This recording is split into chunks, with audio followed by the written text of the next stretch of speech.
Kami datang saat ini Tuhan. Kami kagum akan kebaikan Engkau Tuhan. Kami tahu Tuhan, Kau adalah Allah yang setia, Kau Allah yang baik. Kasih-Mu begitu indah bagi kami Tuhan. Izinkan kami pagi hari ini Tuhan, membawa pujian kami, hormat kami, syukur kami kepada Engkau Tuhan. Dan inilah kami anak-anak-Mu Tuhan. Inilah kami jemaat-Mu Tuhan, pagi hari ini datang. Ya Yesus. Mari Bapak Ibu sekalian, kita mau siapkan hati kita untuk menyembah Dia. Dia Allah yang baik, Dia Raja kita, Bapa kita. Kau sungguh indah tiada taranya, sungguh menakjubkan, sungguh ajaib untuk dimengerti, lebih dari semua yang ada. Hikmat-Mu tiada terselami, kasih-Mu dalam tak terduga. Kau sungguh indah tiada taranya, mulia dan berkuasa. Ku kagum hormat akan Engkau. Ya, katakan hormat akan Engkau. Ya Tuhan, Kau Allah yang layak dipuji. Ku kagum akan Engkau. Katakan, ku kagum hormat, ku kagum hormat. Ya Tuhan, kami bawa pengagungan kami Tuhan. Kami bawa hormat kami bagi Engkau Allah kami Tuhan. Yang layak dipuji, ku kagum akan Engkau. Yesus. Kau sungguh indah tiada taranya, sungguh menakjubkan, sungguh ajaib untuk dimengerti, lebih dari semua yang ada. Hikmat-Mu, hikmat-Mu tiada terselami, kasih-Mu dalam tak terduga. Kau sungguh indah tiada taranya, mulia dan berkuasa. Ku kagum hormat akan Engkau. Ku kagum hormat akan Engkau. Kau Allah yang layak dipuji. Ku kagum akan Engkau. Ku kagum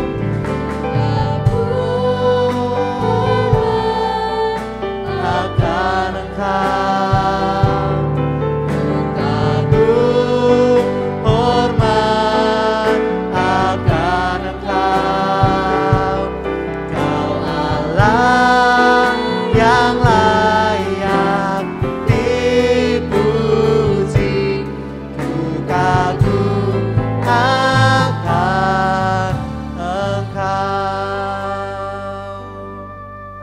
sungguh indah Tuhan.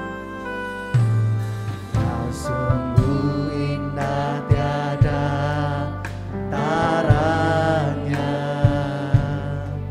sungguh menakjubkan, sungguh ajaib untuk dimengerti, lebih dari semua yang ada.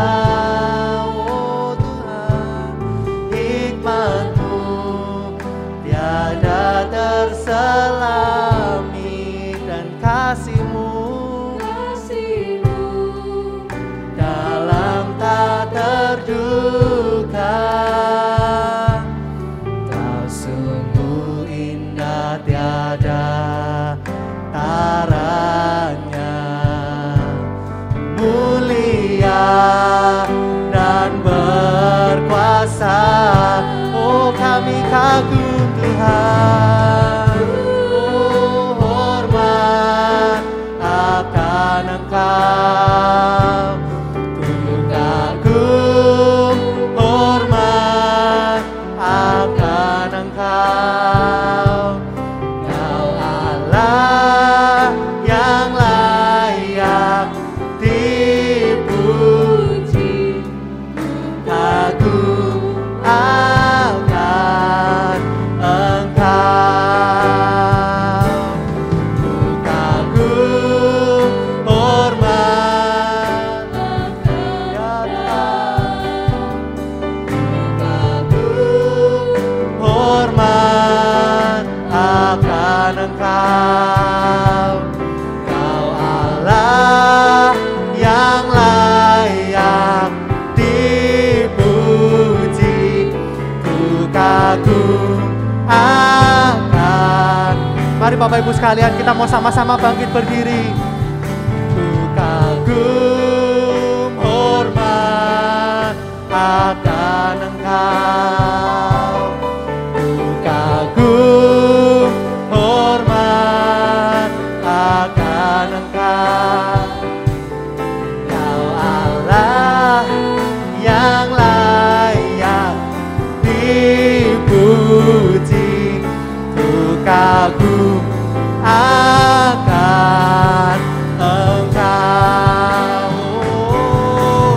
Kagum hormat akan Engkau ya Tuhan, kagum hormat akan Engkau. Kau Allah yang layak dipuji, ku kagum akan Engkau.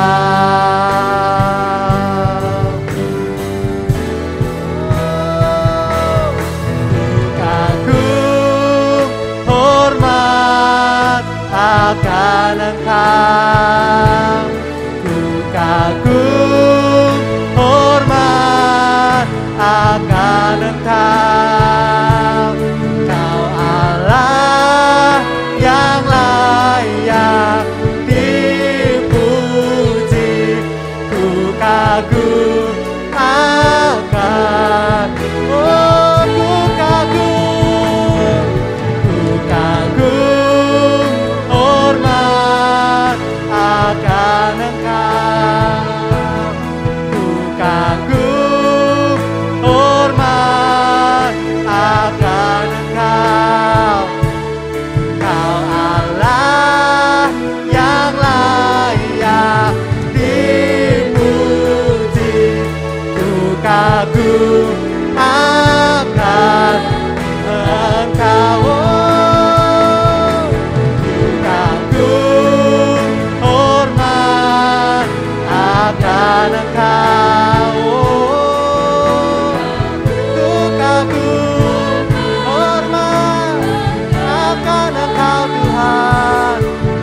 bersorak-sorai Tuhan.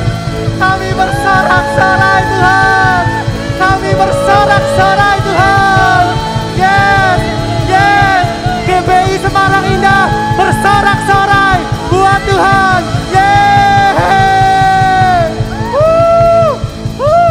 Yesus, Yesus, Yesus Tuhan. Terima kasih Tuhan. Terima kasih Tuhan. Yes. Yes Tuhan. Kami sungguh kagum akan Engkau Tuhan. Kami bangga Tuhan. Punya Allah yang dahsyat seperti Engkau Tuhan. Kau besar, Kau ajaib. Kau sangat baik Tuhan bagi kami Tuhan. Pagi hari ini Tuhan, kami bawa pujian kami Tuhan. Kami bawa penyembahan kami Tuhan. Kami bawa pengagungan kami Tuhan buat Engkau Tuhan. Sekali lagi kita semua mau berikan sorak-sorai yang meriah buat Tuhan kita. Yes, yes, yes, yes, yes, yes. Yes, yes, haleluya, haleluya, haleluya, haleluya, haleluya, haleluya. Dan setiap kita yang siap memuji, memuliakan nama Tuhan, kita mau sama-sama katakan amin, haleluya. Shalom Bapak Ibu sekalian. Apa kabarnya? Luar biasa ya Bapak Ibu sekalian. Siapa yang percaya bahwa Tuhan kita itu baik, boleh angkat tangannya. Saya minta angkat jempolnya dong, kita kasih jempol buat Tuhan kita. Dia sangat baik, amin Bapak Ibu sekalian. Mari Bapak Ibu sekalian, kita mau menyanyikan lagu ini. Ketika kita menyanyikan lagu ini, kita percaya dengan iman kita bahwa Tuhan kita baik. Apapun yang kita doakan, apapun yang kita rindukan, pasti akan Tuhan genapi dalam kehidupan kita. Ya Yesus. Oh lihatlah betapa baiknya Tuhan. Kecaplah dan nikmati kasih-Nya, setianya takkan pernah berubah. Peliharaannya sempurna. Oh lihatlah betapa baiknya Tuhan. Kecaplah dan nikmati kasih setianya, setianya takkan pernah berubah. Pemeliharaannya sempurna. Kita mau katakan apa yang tak pernah dilihat dan tak pernah didengar, yang tak pernah timbul dalam hati kita, semua disediakannya bagi kita semua yang mengasihi. Amin.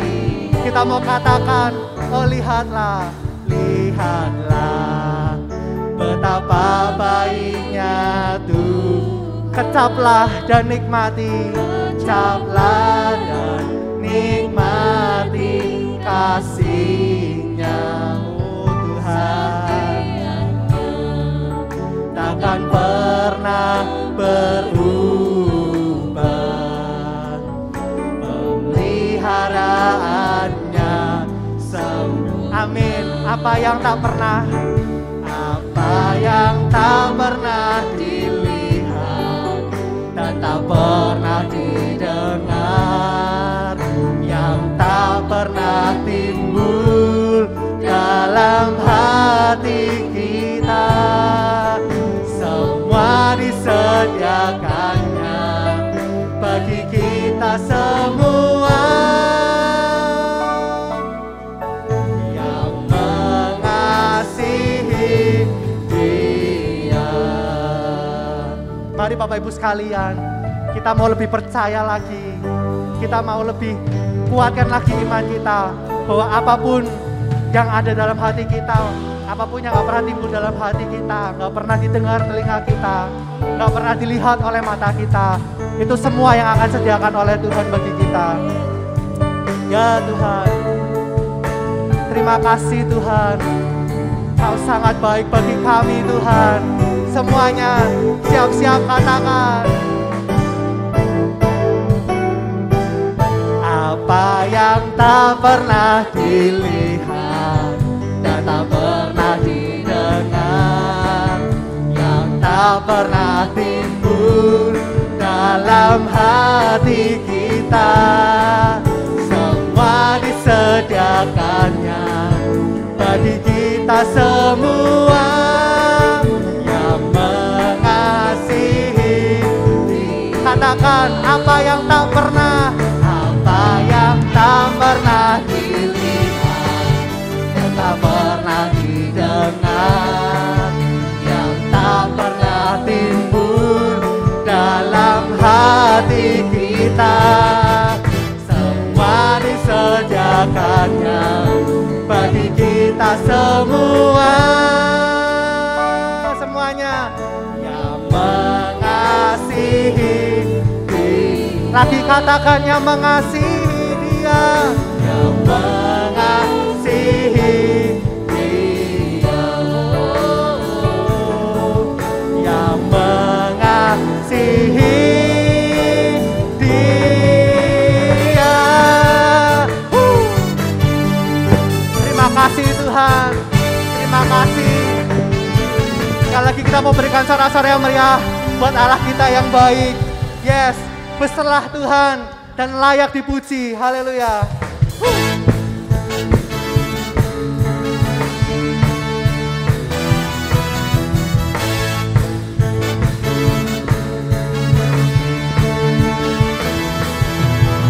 Besarlah Tuhan dan layak dipuji.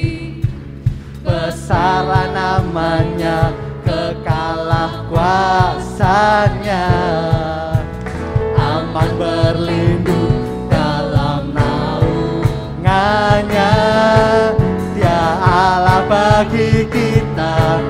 Pipi semuanya katakan. Terpujilah Tuhan, terbukti kuasanya. Dia telah menunjukkan kasih-Nya pada kita. Tuhan telah bangkit menyayangi kita. Terpujilah Tuhan, terpuji namanya. Yesus Allah berkasa. Yes, haleluya. Kau baik Tuhan. Yes, semuanya katakan.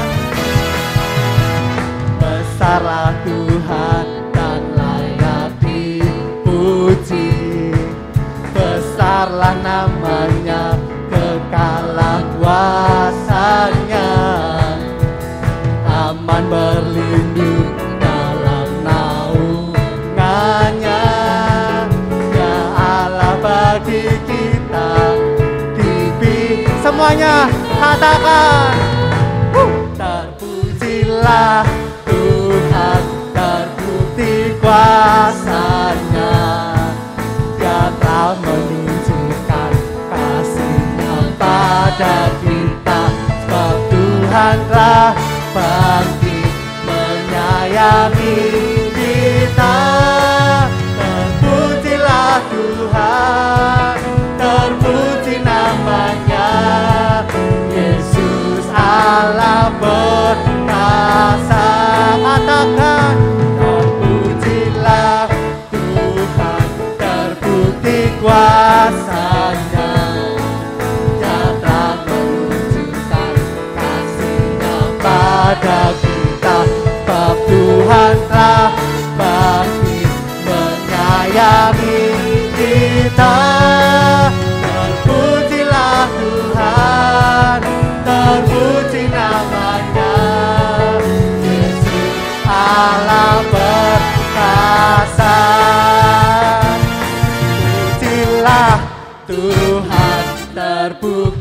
kuasanya. Dia telah menunjukkan kasih-Nya pada kita. Tuhan telah pasti menyayangi kita. Terpujilah Tuhan, terpuji namanya. Yesus Allah perkasa. Terpujilah Tuhan, terpuji namanya. Yesus Allah perkasa. Yesus Allah perkasa.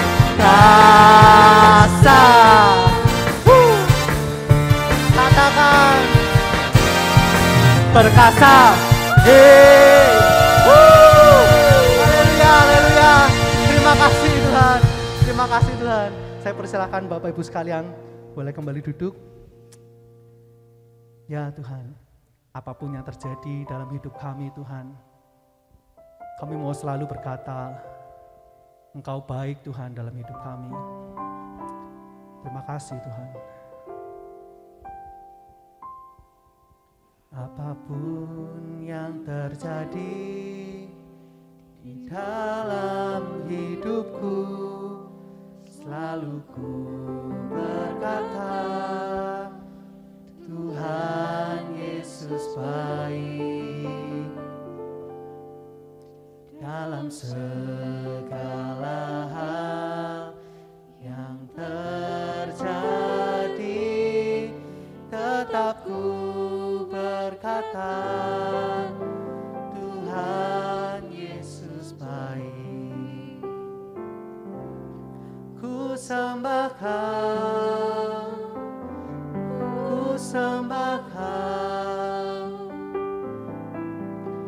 tak dapat ku membalas kasih-Mu. Ku sembah Kau, ku sembah Kau Bapa. Ku rindu selalu menyenangkan-Mu.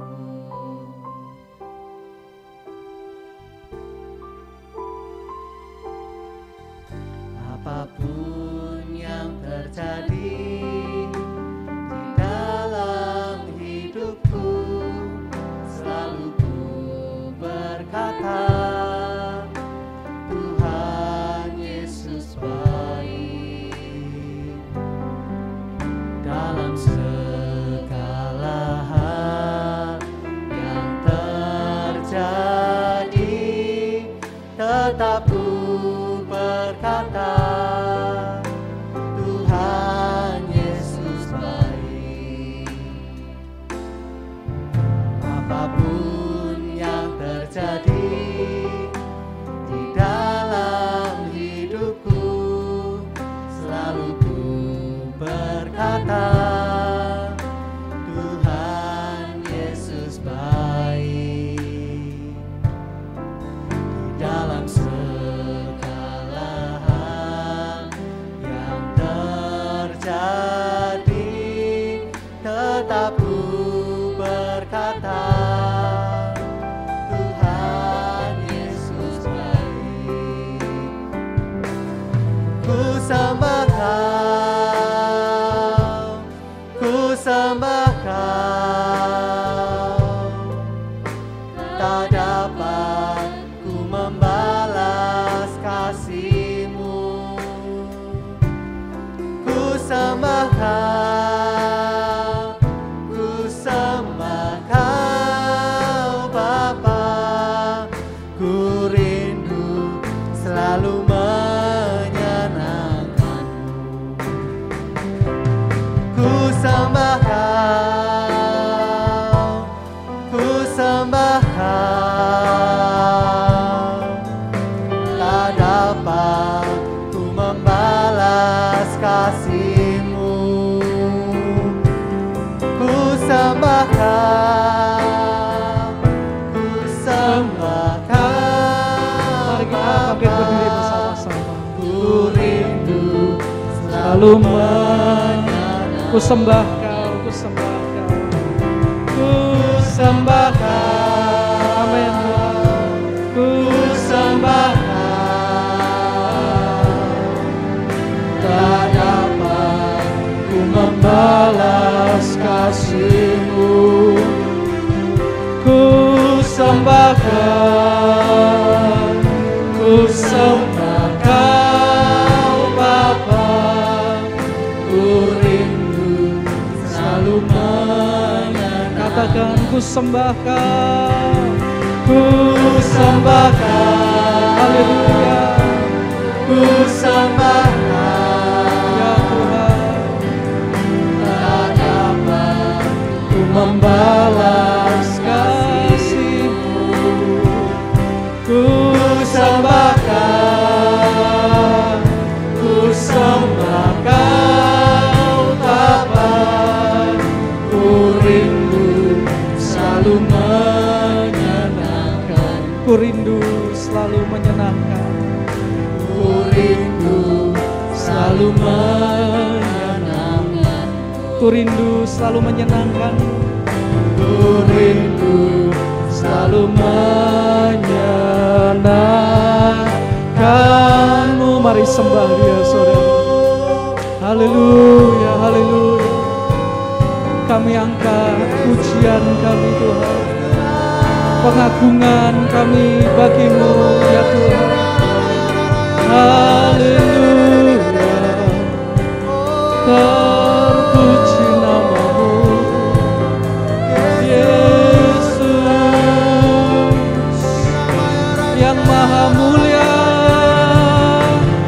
Hanya Kau yang layak disembah, hanya Kau yang layak ditinggikan, hanya Kau saja Tuhan. Kau hadir di sini, kami menyembah-Mu Tuhan dengan segenap hati kami, sebab kami percaya Engkau Allah yang dahsyat dan luar biasa.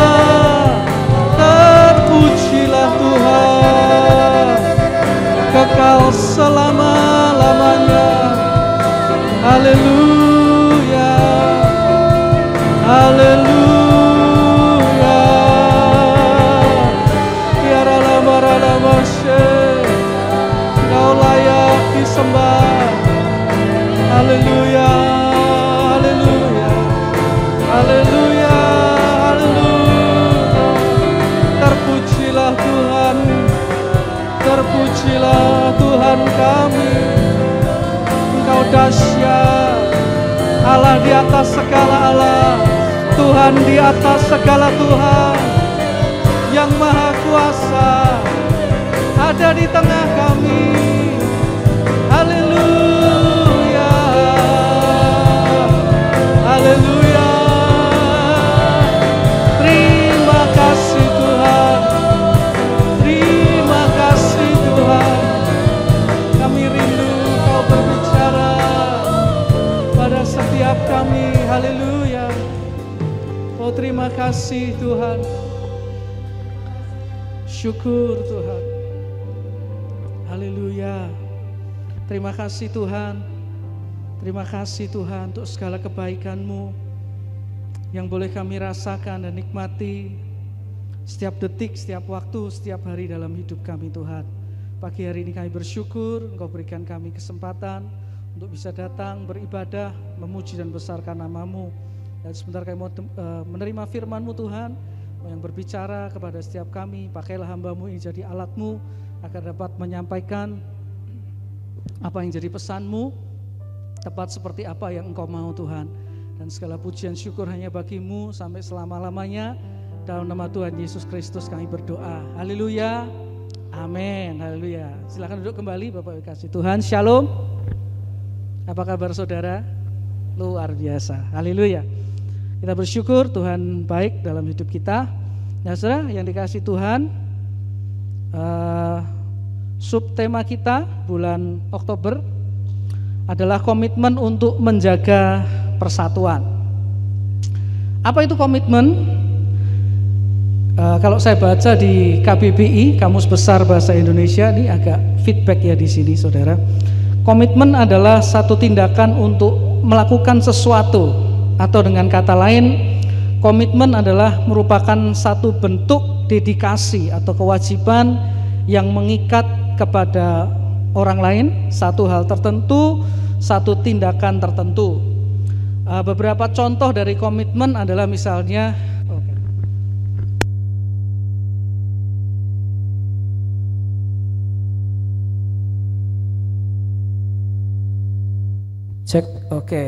ya thank you.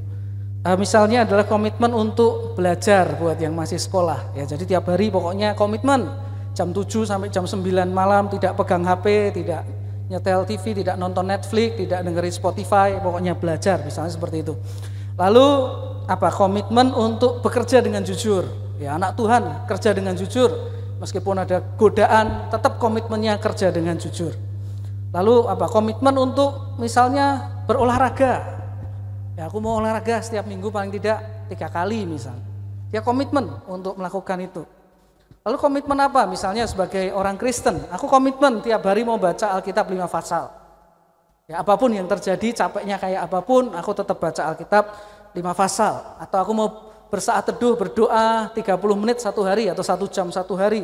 Apapun yang terjadi, gimana caranya, meskipun ngantuk pun aku komitmen untuk berdoa 30 menit sehari. Atau misalnya komitmen untuk menabung. Ya, dengan penghasilan aku komitmen menyisihkan untuk menabung. Nah, saudara kasih Tuhan, adanya komitmen dalam hidup seseorang, khususnya untuk hal-hal yang baik dan berguna, tentu adalah suatu hal yang penting dan baik untuk dilakukan. Dan ini juga diperlukan, di mana kok satu komitmen akan berpengaruh terhadap berbagai hal di dalam kehidupan kita.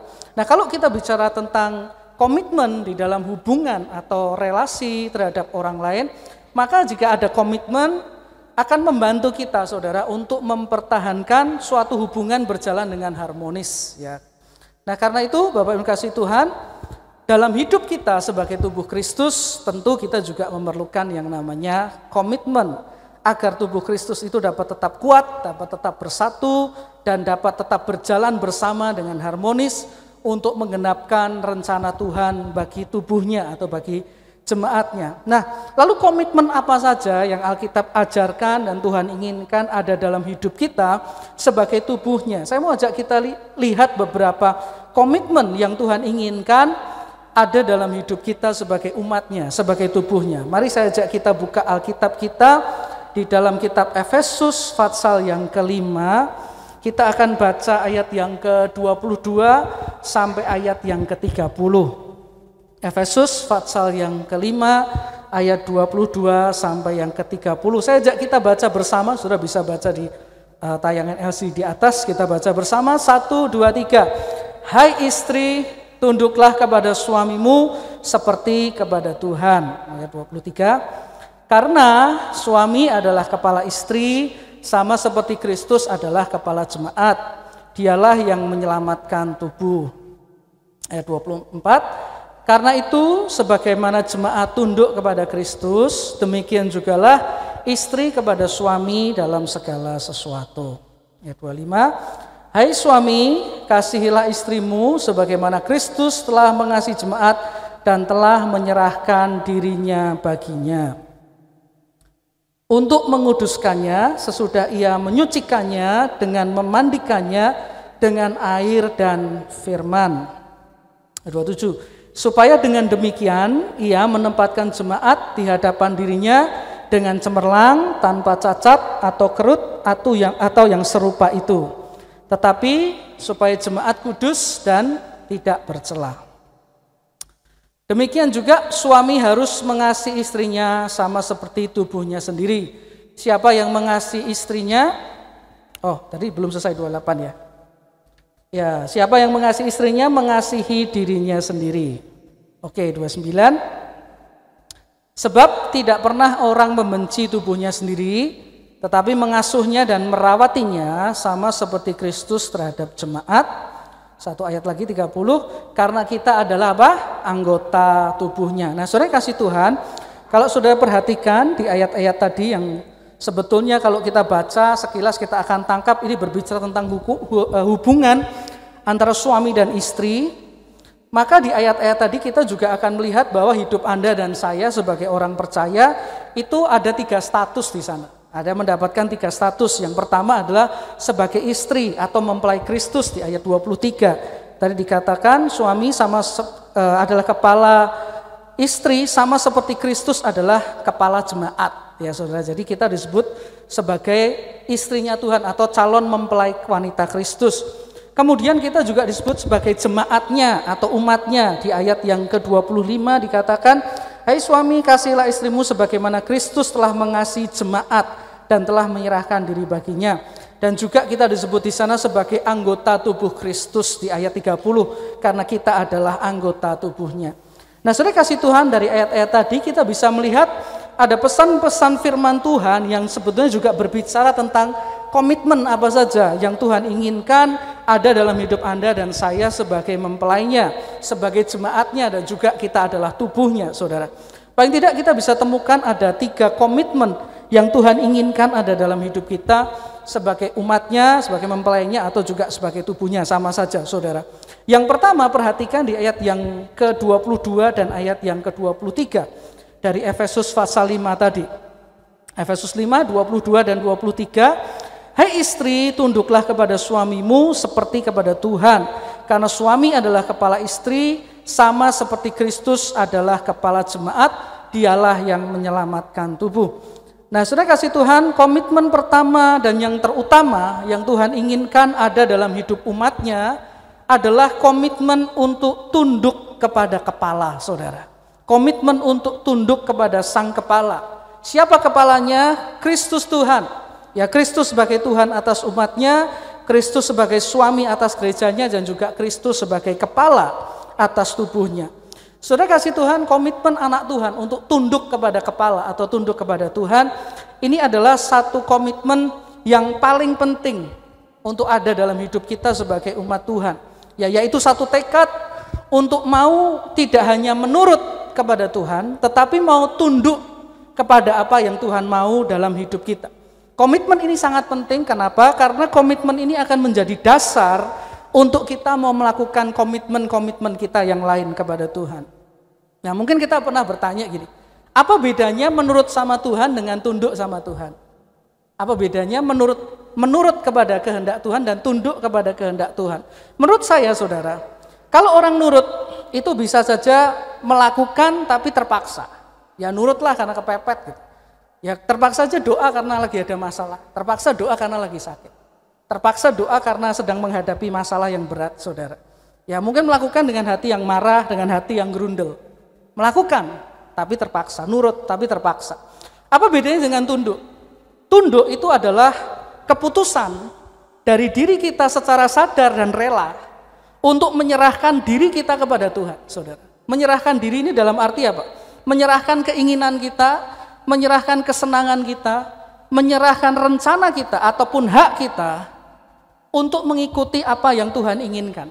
Jadi ada rela dan ikhlasnya, saudara. Bukan terpaksa, tapi kita sadar rela, ya Tuhan, aku mau kehendak-Mu aja yang jadi. Nah, itu namanya tunduk, saudara. Dan percayalah, saudara, tunduk ini tidak mudah. Dan saya kok juga yakin tunduk kepada kehendak Tuhan biasanya tidak terjadi dalam satu hari, saudara. Ini perlu proses pengenalan kepada Tuhan. Satu titik orang akan berkata, ya aku tunduk, saudara, kepada kehendak-Mu Tuhan.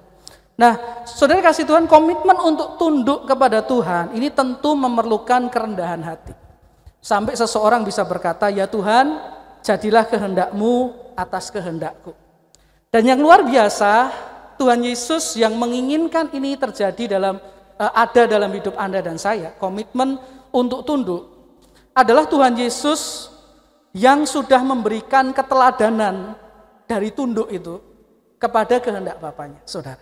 Saya ajak kita lihat beberapa ayat di dalam Markus 14 ayat 34 sampai yang ke-36. Markus pasal 14 ayat 34 sampai yang ke-36. Tuhan Yesus berkata nih, lalu katanya kepada mereka, hatiku sangat sedih, seperti mau mati rasanya. Saudara tahu nih kisah di Taman Getsemani, tinggallah di sini dan berjaga-jagalah. ayat 35. Ia maju sedikit, merebahkan diri ke tanah dan berdoa supaya apa? Sekiranya mungkin saat itu lalu daripadanya. Ayat 36. Katanya, ya Aba, ya Bapa, tidak ada yang mustahil bagimu. Ambillah cawan ini daripadaku. Tetapi janganlah apa yang aku kehendaki, melainkan apa yang engkau kehendaki. Saudara kasih Tuhan, kalau kita perhatikan ayat-ayat tadi, kita bisa menemukan bahwa Tuhan Yesus sebetulnya punya kehendaknya sendiri pada waktu itu. Di ayat 35, ya, dan dia berdoa supaya kehendaknya kalau mungkin cawan penderitaan itu dilalukan. Dia nggak usah minum. Itu kehendaknya, saudara. Ya dilalukan daripadanya. Tapi kemudian ia berkata, Bapa, jangan ya aku kehendaki. Ya engkau kehendaki aja yang terjadi. Nah, ini tunduk, saudara. Di mana sebetulnya Tuhan Yesus punya kehendak.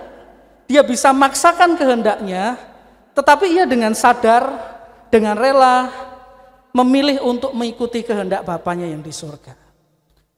Saudara kasih Tuhan, percayalah Bapak Ibu kasih Tuhan, jika dalam hidup seseorang ada Roh Kudusnya, jika seseorang hidupnya ada Roh Kudus, sifat untuk tunduk ini akan mulai dimunculkan, akan mulai diproses, akan mulai dibentuk, saudara. Dan kalau orang itu mau terus taat, dan terus taat, maka pada suatu titik penundukan ini akan berubah jadi komitmen dalam hidupnya untuk tunduk kepada kehendak Tuhan. Bukan terpaksa, bukan karena kepepet, saudara. Tetapi memang dengan sadar dan rela, Tuhan, aku milih kehendak-Mu aja deh yang terjadi dalam hidupku. Meskipun aku nggak tahu, meskipun itu mungkin sakit, meskipun itu mungkin membuatku bingung, tapi aku ikut aja kehendak Tuhan. Seperti itu, saudara kasih Tuhan. Bapak Ibu kasih Tuhan, pada bulan Juni tahun 2020, waktu itu saya sedang saat teduh, saudara. Saya sedang berdoa, ya kira-kira jam 7 malam lah di kamar doa saya. Dan waktu itu kami belum punya Hansen, belum punya anak. Nah di tengah saat teduh itu, saya ingat tentang pergumulan itu, saudara, tentang pergumulan saya soal anak. Jadi saya berdoa kepada Tuhan, Tuhan, gimana ya soal anak? Saya berdoa dan saya berdoa. Dan di waktu itu, saudara, itu sudah nunggu 13 tahun, saudara. Di tengah doa soal anak itu, sampai satu titik, saya berkata kepada Tuhan dalam bahasa Jawa, Tuhan, Yohan ndak iso duwe anak. Saya bilang gitu sama Tuhan, saudara. Tuhan, Yohan ndak iso duwe anak. Dalam bahasa Jawa. Saya bilang gitu kepada Tuhan.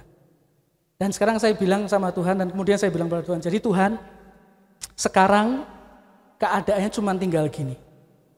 Kalau Tuhan mau kasih kami anak, ya itu artinya kami akan punya anak. Tetapi kalau kehendak Tuhan tidak akan memberi kami keturunan, maka itu artinya sampai kapanpun Yohan dan Ana tidak akan pernah punya anak. Keinginan kami pengen punya anak. Tapi kalau keinginanmu kami tidak ingin punya anak, aku serahkan dalam tangan. Jadi hari itu, saudara, saya tundukkan keinginan saya untuk punya anak di tangan Tuhan. Sudah Tuhan, tak pasrah ke aja. Terserah jadilah kehendak-Mu atas kami. Dan waktu saya berdoa itu, tiba-tiba Tuhan mengingatkan, tiba-tiba dia berbicara gini, anakku, kenapa Tuhan? Kamu selama ini belum percaya padaku. Loh, kok bisa Tuhan? Aku tiap hari berdoa nih, nangis, berdoa buat anak, mohon daripada Tuhan. Kok bisa? Tuhan bilang, kok bisa Tuhan bilang, saya belum percaya kepadanya. Tuhan bilang, kamu belum berserah penuh padaku. Loh, bagian mana enggak berserah penuh? Lalu dia berkata, coba kamu ingat. Kamu masih mengandalkan kalau kamu masih muda kan? Kalau masih muda masih bisa punya anak kan? Kamu juga mengandalkan bahwa hasil pemeriksaannya tidak nol benihnya. Jadi masih ada kemungkinan. Betul enggak? Saya berkata betul Tuhan. Enggak sadar saudara. Tapi saya berpikir masih muda. Masih ada potensi. Jadi dengan diri saya, dengan usia saya, dengan kekuatan saya, pasti bisa punya. Dan itu Tuhan gak suka saudara. Jadi malam itu saya minta ampun sama Tuhan, dan sekali lagi saya bilang, aku minta ampun Tuhan, semuanya aku serahkan dalam tangan. Amin. Saudara menjadi, itu saya berdoa bulan Juni 2020. Bulan depannya Juli, ulang tahun pernikahan kami, istri saya hamil, saudara. Jadi ketika saya renungkan kejadian itu setelah beberapa bulan berikutnya, saya baru berkata kepada Tuhan, ternyata ya Tuhan, untuk menundukkan seorang Yohan, butuh 13 tahun. Makanya saya bilang di awal, untuk tunduk kepada Tuhan tidak mungkin terjadi dalam sehari, saudara. Kalau orang itu apalagi nggak punya relasi dengan Tuhan, dia nggak akan pernah tunduk sama Tuhan. Percayalah Bapak Ibu. Ya saya ngalami itu, 13 tahun saudara, baru tunduk kepada kehendak Tuhan. Tapi ini yang Tuhan mau. Untuk kita punya komitmen, komitmen untuk tunduk kepada kehendak Tuhan. Jadi hari ini saudara, kalau mungkin ada dari saudara sedang menghadapi ada rencana saudara yang tidak berjalan sesuai dengan rencana, ada doa saudara yang nggak berjalan seperti doa saudara, saya ajak kita coba saudara, ya belajarlah untuk berkata, jadilah kehendak-Mu Tuhan di atas kehendak-Ku. Nah ini komitmen pertama, untuk tunduk pada kehendak Tuhan. Yang kedua, apa yang Tuhan mau komitmen dalam hidup kita sebagai umatnya, kita kembali ke Efesus 5, kita lihat ayat yang ke-25 sampai ayat yang ke-27. Efesus 5 ayat 25 sampai yang ke-27. Hai suami, kasihilah istrimu sebagaimana Kristus telah mengasihi jemaat dan telah menyerahkan dirinya baginya, untuk menguduskannya sesudah ia menyucikannya dengan memandikannya dengan air dan firman, supaya dengan demikian ia menempatkan jemaat di hadapan dirinya dengan cemerlang, tanpa cacat atau kerut atau yang serupa itu, tetapi supaya jemaat kudus dan tidak bercela. Saudara kasih Tuhan, yang kedua saudara, kalau kita membaca dalam firman Tuhan, komitmen yang Tuhan inginkan adalah komitmen untuk hidup dalam kekudusan. Kalau kita perhatikan di 3 ayat tadi, kita dapat melihat bahwa karena kasih Tuhan kepada kita, kepada umatnya, kepada jemaatnya, kepada tubuhnya, maka Tuhan Yesus rela menyerahkan nyawanya agar umatnya atau tubuhnya atau mempelainya itu dikatakan menjadi kudus. Satu dikatakan kudus, kedua menjadi suci, ketiga dikatakan dengan memandikannya. Ini apa? Menjadi bersih, saudara. Kemudian cemerlang tanpa cacat. Cemerlang tanpa cacat itu bahasa Inggrisnya diterjemahkan dengan full of glory atau penuh dengan kemuliaan, saudara. Lalu dikatakan tanpa kerut. Tanpa kerut itu apa? Sempurna, saudara. Ya, tanpa kerut, sempurna. Agar jemaat kudus dan tidak bercela, saudara. Jadi kalau kita perhatikan, ini yang Tuhan lakukan supaya umatnya itu kudus, suci, bersih, cemerlang, tanpa kerut, sempurna, saudara. Tidak kudus dan tidak bercela juga, saudara. Nah, mengapa Tuhan menginginkan umatnya dalam keadaan seperti itu? Kudus, suci, bersih, tak bercela, penuh kemuliaan. Bahkan dia rela mati untuk menguduskan umatnya seperti itu. Kenapa seperti itu, saudara? Karena itulah standarnya dia, supaya kita itu layak menjadi umatnya, saudara. Ya, untuk kita layak jadi umat Tuhan, standarnya itu harus kudus dan suci. Tapi dia tahu bahwa kita tidak mampu melakukannya. Karena itu dia menyerahkan nyawanya, supaya kita bisa dikuduskan oleh pengorbanan Tuhan dan masuk dalam standar kekudusan Allah. Jadi dari sini sebetulnya kita bisa memahami bahwa yang namanya kekudusan, kesucian, saudara, kemuliaan itu adalah suatu hal yang mutlak bagi Tuhan. Dan itu adalah satu hal yang sangat menyenangkan hatinya. Karena itu sebagai umat yang telah ditebus dan dikuduskannya, maka kita dapat memahami ada komitmen kedua ini yang sangat Tuhan inginkan dalam hidup umatnya, dan itu adalah komitmen kita untuk hidup dalam kekudusan yang didasari dari hati yang mengasihi Tuhan dan didasari dari hati yang menyadari betapa besarnya pengorbanan yang sudah Tuhan berikan supaya kita bisa menjadi kudus dan layak di hadapannya.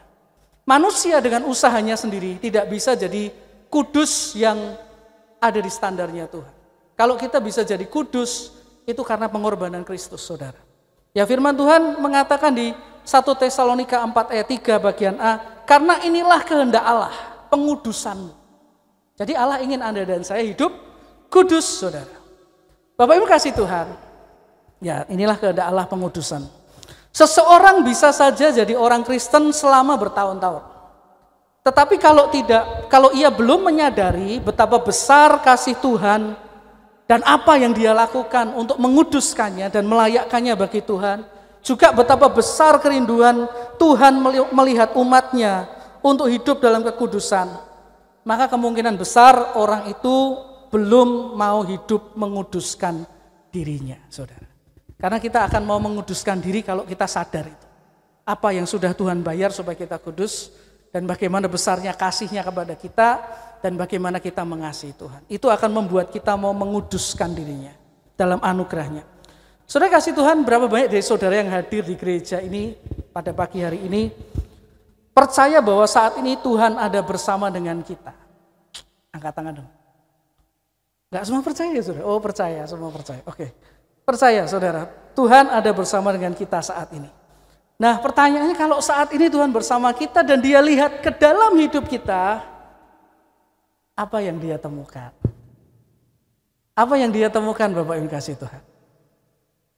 Keinginannya apa? Kudus. Apa yang Dia temukan dengan hidup kita, saudara kasih Tuhan? Saya berdoa supaya Tuhan, ketika Tuhan melihat setiap kita hari ini, Tuhan melihat mempelainya yang full of glory, saudara. Amin. Yang siap untuk diangkat kapanpun Tuhan kita datang. Amin, saudara kasih Tuhan. Kok aminnya sedikit, saudara? Kerasa belum siapkah?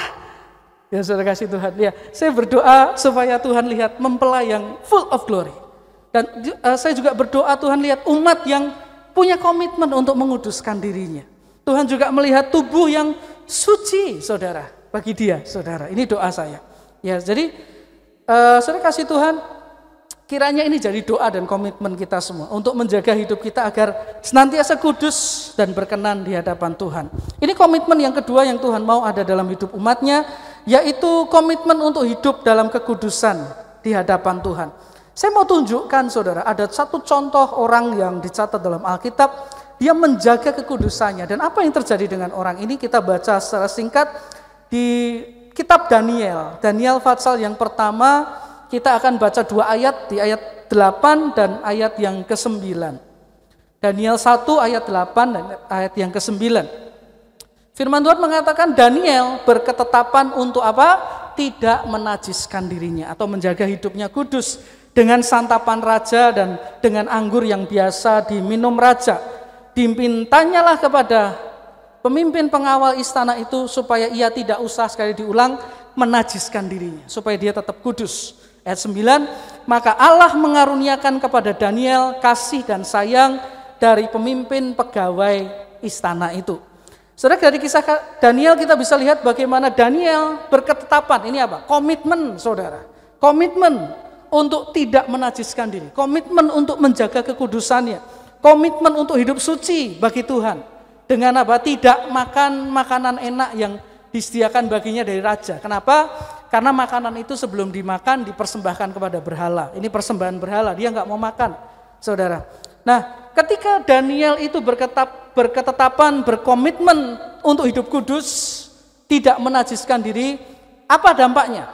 Dampaknya langsung dituliskan di ayat yang ke-9, yaitu kasih karunia Allah turun ke atasnya.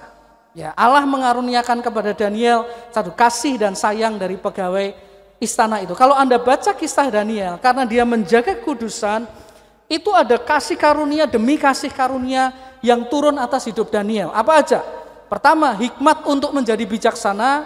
Kedua, kepandaian untuk memahami berbagai ilmu pengetahuan pada masa itu yang Alkitab tuliskan membuat Daniel menjadi 10 kali lebih hebat daripada para ahli pada masa itu.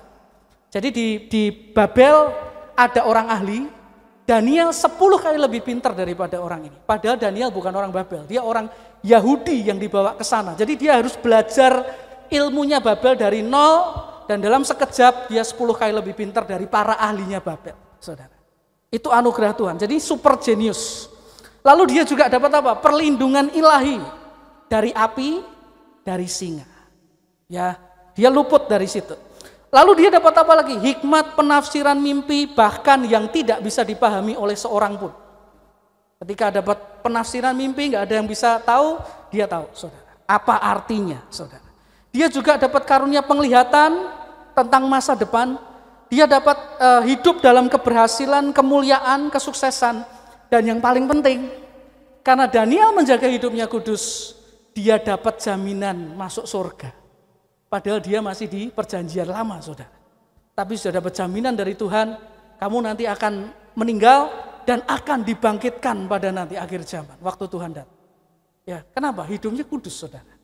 Ya, semuanya diberikan oleh Tuhan kepada Daniel yang dikatakan berketetapan untuk menguduskan dirinya. Jadi sebetulnya Alkitab menceritakan kepada kita apa dampaknya sih kalau kita hidup kudus. Tinggal kita komitmen atau tidak, saudara. Nah, jadi kita bisa lihat bagaimana Tuhan itu sebetulnya memang sangat berkenan atas hidup seseorang yang secara sadar, ikhlas, saudara ya, memiliki komitmen untuk menguduskan dirinya di hadapan Tuhan. Itu yang kedua, komitmen untuk menjaga kekudusan hidup di hadapan Tuhan. Dan satu lagi, komitmen apa yang Tuhan ingin ada dalam kehidupan umatnya, tubuhnya. Kita kembali ke Efesus pasal 5 ayat 29 dan 30. Kita baca Efesus 5 ayat 29 dan ayat yang ke-20. Sebab tidak pernah orang membenci tubuhnya sendiri, tetapi mengasuhnya dan merawatinya sama seperti Kristus terhadap jemaat, karena kita adalah anggota tubuhnya. Komitmen ketiga yang Tuhan inginkan ada dalam diri umatnya atau tubuhnya adalah komitmen untuk mengasuh dan merawat tubuh Kristus, saudara. Ayat-ayat tadi yang kita baca menjelaskan kepada kita bahwa mengasuh dan merawat tubuh Kristus itu bukan hanya tugasnya Tuhan, bukan hanya tugasnya pemimpin rohani, bukan tugasnya pendeta saja dan pelayan Tuhan saja, melainkan merupakan tugas semua anggota tubuh Kristus untuk mengasuh dan merawat tubuh Kristus. Ya, dan selain itu ayat-ayat tadi juga menjelaskan bahwa mengasuh dan merawat tubuh Kristus itu sebetulnya adalah hal yang secara alami akan muncul jika satu syarat ini terpenuhi, yaitu apa? Di dalam hati kita mengalir kasih Kristus. Ketika ada kasih Kristus mengalir dalam hidup kita, salah satu dampak yang akan keluar adalah ini. Ada satu tindakan kita, ada satu dorongan, ada satu karakter untuk mengasuh dan merawat tubuh Kristus. Jadi mengasuh dan merawat tubuh Kristus dilakukan bukan dasarnya terpaksa, tapi dengan dasar adanya kasih Kristus mengalir dalam hidup Anda dan dalam hidup saya. Makin besar kadarnya kasih Kristus dalam hidup seseorang, semakin dia senang mengasuh dan merawat tubuh Kristus. Saudara kasih Tuhan, mengasuh dan merawat tubuh Kristus memang tidak selamanya gampang. Karena terkadang ada anggota tubuh Kristus yang dalam tanda petik tidak hati-hati, saudara. Sehingga menimbulkan rasa sakit kepada anggota tubuh Kristus yang lain. Gambarannya adalah seperti seseorang yang misalnya karena tidak hati-hati, tangannya teriris pisau, kakinya terpleset sehingga tubuhnya jatuh, kakinya tersandung sehingga terkilir, kepala terbentur, saudara, sehingga menjadi pusing, atau apalagi telat makan sehingga perutnya sakit, mahnya kumat. Atau sebaliknya, makan terlalu pedas sampai perutnya sakit, diare. Ada sini saudara yang suka makan pedas, terus perutnya mules, saudara. Nah, itu kan kita bisa bilang enggak hati-hati. Yang sakit, yang makan mulut dan perutnya sakit, tapi seluruh tubuhnya ikut merasakan sakitnya kan, saudara. Nah, saudara kasih Tuhan, kalau kita bisa tentang tubuh Kristus, maka kita dapat gambarkan dengan apa ini? Misalnya enggak hati-hati, ya omongannya enggak hati-hati, saudara. Sikap tindakannya enggak bijaksana. Sehingga akibatnya melukai anggota tubuh Kristus yang lain. Karena itu Bapak Ibu kasih Tuhan, diperlukan komitmen untuk mengasuh dan merawat tubuh Kristus yang dasarnya kasih Kristus, sehingga tubuh Kristus tidak terpecah belah antara yang satu dengan yang lain. Nah, ini sebetulnya adalah komitmen untuk mendukung persatuan tubuh Kristus. Ini komitmen untuk mendukung persatuan dan kesatuan di dalam tubuh Tuhan, sehingga selalu ada di dalam kasih-Nya. Ini komitmen ketiga yang Tuhan inginkan, yaitu komitmen menjaga kesatuan tubuh Tuhan atau umat Tuhan, ya, merawat dan mengasuhnya. Lalu bagaimana mengasuh dan merawat tubuh Kristus supaya tetap bersatu? Saya ajak kita baca beberapa ayat terakhir di Efesus pasal 4 ayat 2, 3 dan 4. Efesus pasal 4 ayat 2, 3 dan 4. Hendaklah kamu selalu rendah hati, lemah lembut dan sabar, tunjukkanlah kasih dalam hal saling membantu. Dan berusahalah memelihara kesatuan roh oleh ikatan damai sejahtera, satu tubuh dan satu roh, sebagaimana kamu telah dipanggil kepada satu pengharapan yang terkandung dalam panggilanmu. Saudara kasih Tuhan, kalau kita baca di tadi mengasuh dan merawat, kata mengasuh di sana itu juga diterjemahkan yang artinya adalah memberikan makanan atau nutrisi agar tubuh itu bertumbuh jadi dewasa. Salah satu terjemahan mengartikan mengasuh dengan seperti itu. Memberi makan atau nutrisi supaya tubuh jadi dewasa. Nah, apa nutrisinya tubuh Kristus? Supaya tetap sehat dan bertumbuh dengan dewasa, tetap bersatu. Tadi yang dijelaskan di Efesus 4 ayat 2. Kerendahan hati, kelemah lembutan, kesabaran, menunjukkan kasih antara satu dengan yang lain. Lalu apa yang dirawat? Ikatan damai sejahtera di dalam Kristus. Jadi Bapak Ibu kasih Tuhan, kalau kita perhatikan komitmen menjaga persatuan tidak hanya berbicara tentang apa yang di luar. Seperti menunjukkan sikap rendah hati antara satu yang lain. Lemah lembut, sabar, menunjukkan kasih saudara. Tidak hanya yang di luar, tapi juga berbicara tentang kesatuan dalam hal rohani. Yang di dalam, yang gak kelihatan saudara. Yaitu damai sejahtera. Karena itu penting sebagai sesama umat Tuhan, sesama tubuh Kristus, penting sekali untuk apa? Bersekutu bersama, berdoa bersama, memuji menyembah Tuhan bersama-sama. Karena hal rohani seperti ini akan membuat kesatuan roh yang menjaga damai sejahtera di antara tubuh Kristus. Jadi saudara kasih Tuhan, jika komitmen mengasuh dan merawat ini berjalan dengan baik, maka tubuh Kristus akan bertumbuh menjadi kuat, menjadi dewasa di dalam kesatuan. Karena itu penting sekali untuk hidup umat Tuhan punya komitmen ini. Jadi komitmen untuk merawat dan mengasuh atau komitmen untuk mendukung persatuan tubuh Kristus agar tetap terjaga. Nah saudara kasih Tuhan, hari ini kita belajar dari Efesus pasal 5 tadi. Ada 3 komitmen yang Tuhan inginkan ada dalam hidup umatnya atau tubuhnya, yaitu kita. Yaitu yang pertama komitmen untuk tunduk kepada kepala, yaitu Tuhan Yesus. Kedua komitmen untuk hidup kudus.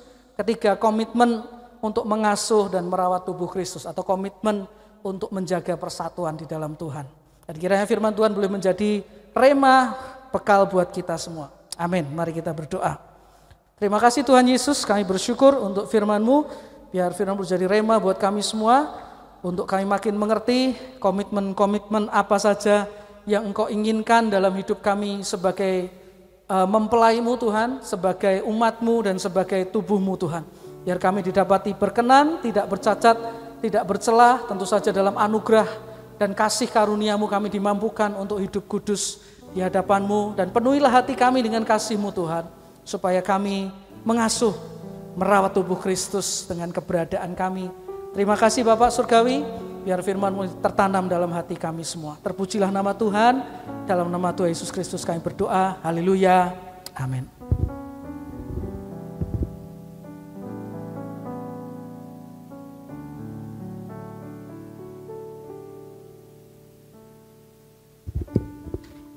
Haleluya. Shalom sedang kesempatan kasih Tuhan. Pagi hari dengan penuh sukacita kami menyambut keadaan dan jemaat sekalian di dalam rumah Tuhan pada pagi hari ini. Saat ini saya akan menyampaikan beberapa informasi kegiatan gereja kita selama sepekan yang akan datang. Informasi yang pertama untuk ibadah reonsel kita minggu depan di tanggal 16 Oktober 2022 masih diadakan pada pukul 8 pagi dan firman Tuhan akan disampaikan oleh Pendeta Madya Samuel Lloyd Praitno. Dan bagi jemaat yang belum bisa hadir di dalam ibadah onsite, dapat tetap ibadah secara online pada sore hari pukul 5 sore di channel YouTube GPI Semarang Indah. Minggu depan di dalam ibadah reonsite akan diadakan sakramen perjamuan kudus. Dan bagi Bapak Ibu yang akan mengikuti sakramen ini secara online, dapat terlebih dahulu menyiapkan roti dan anggur secara mandiri.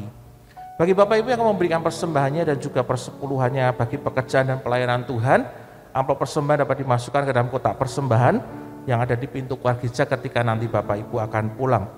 Dan ada tambahan pengumuman dari Youth Philadelphia, waktu dan tempat kami persilahkan.